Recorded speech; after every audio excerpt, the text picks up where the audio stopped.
ఎందుకు బాలేదు? బాగాలేదు. ఎందుకని? అంటే ఫ్రీ బస్ ఇస్తుండు, ఉచిత కరెంట్ ఇస్తుండు, అన్ని ఇస్తుండు. కానీ ఇప్పుడు మా బుజ్జి పెళ్లి చేసిన నేను పెళ్లి చేసిన నుంచి కరిగాలి లేదు, ఏది లేదు. రేవంత్ రెడ్డి ఓకే. తులం బంగారం ఇస్తా, పెళ్లి ఏది లేదు ఆయన చేసింది. ఇప్పుడు కరెంట్ ఫ్రీ అన్నాడు, కరెంట్ ఫ్రీ ఏది లేదు. వస్తుందని అన్నాడు కదా, ఎక్కడ అందరికి వస్తుంది, సంవత్సరం పైన అవుతుంది, నేను వచ్చి కూడా అందరికి ఇచ్చిన. లేదు లేదు, ఒకటి బ్యాంక్ ఒకటి మాపైంది, బ్యాంక్ రుణమాఫీ అయిపోయింది. అది అదైనా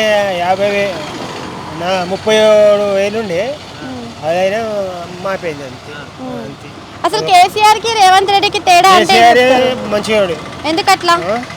రేవంత్ రెడ్డి వేస్ట్. అంటే ఇప్పుడు హైడ్రా అని తీసుకొచ్చింది కదా, ఇప్పుడు వర్షాకాలం అయ్యింది, మొత్తం మునిగిపోతుంది. హైడ్రా వల్ల ఉపయోగం ఉందంటారా లేదంటారా?